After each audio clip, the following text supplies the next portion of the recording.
नमस्कार, आपका स्वागत है। दोस्तों, भगवान श्री कृष्ण वास्तुशास्त्र का विशिष्ट ज्ञान रखते थे। उन्होंने समय समय पर धर्मराज युधिष्ठिर को वास्तुशास्त्र का ज्ञान दिया। यह ज्ञान समस्त मानव जाति के लिए अत्यंत महत्वपूर्ण और कल्याणकारी है। श्री कृष्ण ने 2 ऐसे पेड़ पौधों के बारे में बताया है जिनका भवन की सीमा में होना दुख एवं दरिद्रता लेकर आता है। ये वृक्ष घर के सामने होने से उस घर में निवास करने वाले लोगों की कभी उन्नति नहीं होती है। उन्हें हमेशा पराजय और निराशा का ही सामना करना पड़ता है। दोस्तों, वास्तुशास्त्र के अनुसार वृक्ष तथा पौधे हमारे भवन की सुंदरता को बढ़ाते अवश्य है, साथ ही ये वातावरण को शुद्ध रखते हैं। वृक्षों से सकारात्मक ऊर्जा का संचार होता है, जो हमारे जीवन के लिए अत्यंत आवश्यक होती है। वृक्ष नकारात्मकता को कम करके वातावरण को अधिक सकारात्मक बनाने का कार्य करते हैं। घर के सामने शुभ पेड़ पौधे लगाने से घर में बरकत आती है। साथ ही ये पेड़ पौधे कई प्रकार के वास्तु दोषों को नष्ट करते हैं। घर के आंगन में खड़े वृक्ष देवताओं के समान हमारे घर की रक्षा करते हैं। इसीलिए हमारे पुराणों और शास्त्रों में भवन की सीमा में कुछ शुभ वृक्षों का रोपण करने की सलाह दी गई है। आज हम जानेंगे हमारे घर की सीमा में कौन से वृक्ष तथा पौधे होने चाहिए और कौन से वृक्ष नहीं होने चाहिए। जैसे कुछ वृक्षों को शास्त्रों में शुभ बताया गया है, उसी प्रकार से वास्तुशास्त्र में अशुभ वृक्षों तथा पौधों का वर्णन मिलता है। इन वृक्षों का घर की सीमा में होना अशुभ और अमंगलकारी होता है। ये वृक्ष घर के सामने होने से दुख तथा दरिद्रता का ही सामना करना पड़ता है। इन वृक्षों के सानिध्य में रहने पर धन का नाश होता है, शत्रुओं में वृद्धि होती है, मनुष्य अपना मान सम्मान तक खो देता है। इसीलिए यदि आपने भी जाने अनजाने में अपने घर के आंगन में अथवा घर के अंदर ऐसे वृक्ष तथा पौधे लगाए हैं, तो बिना देरी किए उन्हें तुरंत हटा देना चाहिए। तो चलिए जान लेते हैं मनुष्य को कौन से पेड़ लगाने चाहिए और कौन से नहीं। सबसे पहला है पीपल का पेड़। किसी जलाशय के समीप पीपल का वृक्ष लगाने वाले मनुष्य को जो फल मिलता है वह सैकड़ों यज्ञों के समान होता है। जब पीपल के पत्ते उस जलाशय में गिरते हैं तो वे पिंड के समान होकर पितरों को तृप्ति प्रदान करते हैं। इससे सभी प्रकार के पितृदोष समाप्त हो जाते हैं। श्री कृष्ण कहते हैं, जो मनुष्य नित्य स्नान करके पीपल को स्पर्श करता है वह सभी पापों से मुक्त होता है और कभी पराजित नहीं होता है। पीपल को स्पर्श करने से लक्ष्मी की प्राप्ति होती है और उसकी प्रदक्षिणा करने से आयु में वृद्धि होती है।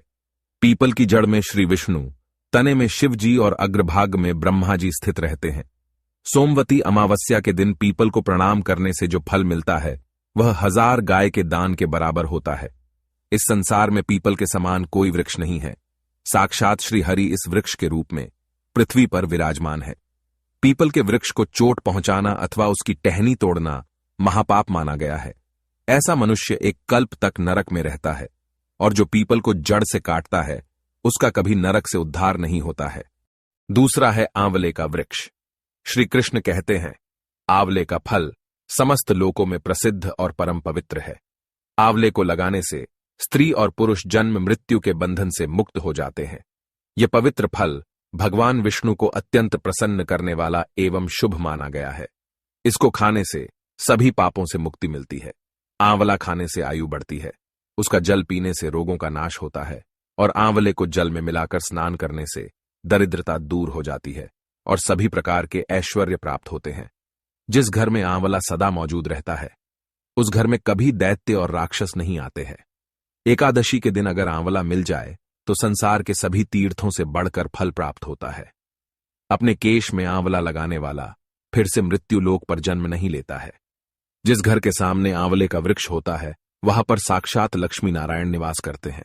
तीसरा है अशोक का वृक्ष।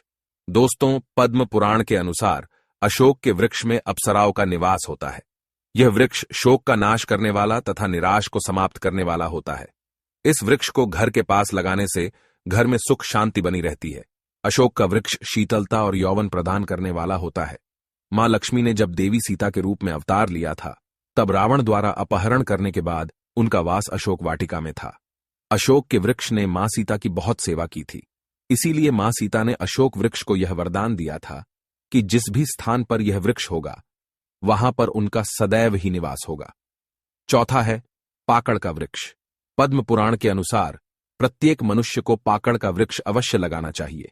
यह वृक्ष लगाने से जो फल मिलता है वह महायज्ञ के समान होता है। कलयुग में मनुष्य यज्ञ नहीं कर पाएंगे, इसीलिए उन्हें एक पाकड़ का वृक्ष अवश्य लगाना चाहिए। 5वां है नियम का वृक्ष।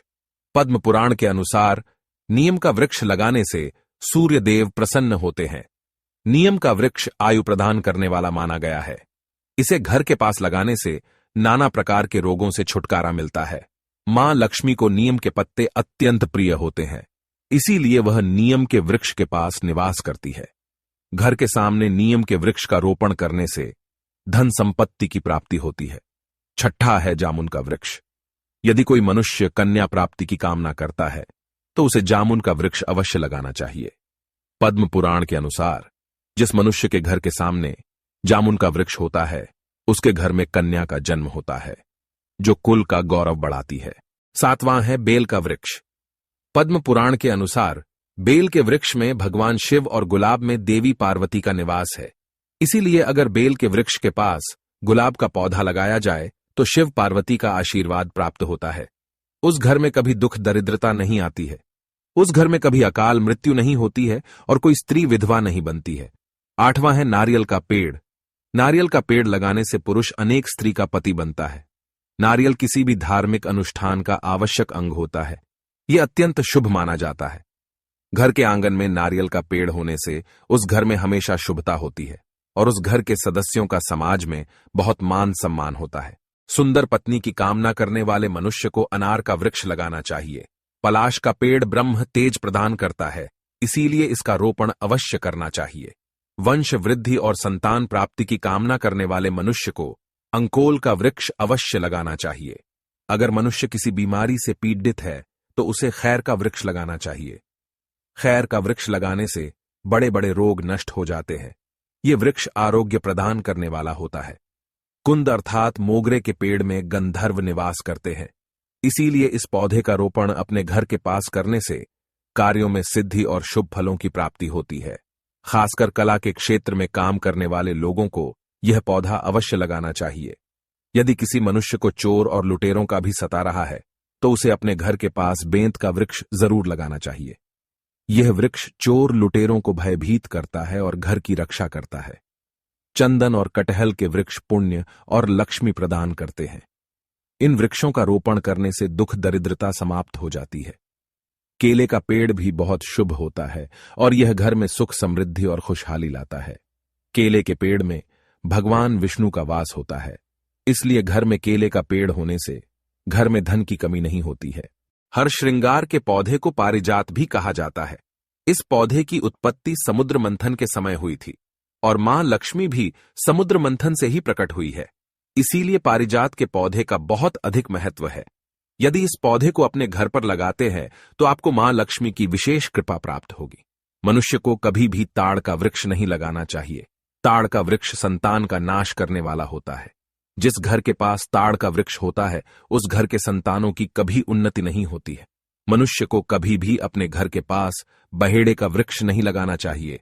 इस वृक्ष पर प्रेतों का वास होता है। जो मनुष्य बहेड़े का वृक्ष लगाता है वह प्रेत बन जाता है।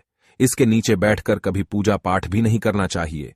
सुंदर पत्नी की कामना करने वाले पुरुष को दाख का पेड़ लगाना चाहिए। अगर किसी मनुष्य को शत्रुओं का भय सता रहा है तो उसे केवड़े का वृक्ष लगाना चाहिए। यह शत्रुओं का नाश करने वाला होता है। तो दोस्तों, इस प्रकार से शास्त्रों में इन पेड़ पौधों के बारे में बताया गया है। उम्मीद है आपको यह जानकारी अच्छी लगी होगी। वीडियो को लाइक जरूर करें, कमेंट में जय श्री कृष्ण अवश्य लिखें, साथ ही चैनल को सब्सक्राइब करें। आप सभी का धन्यवाद।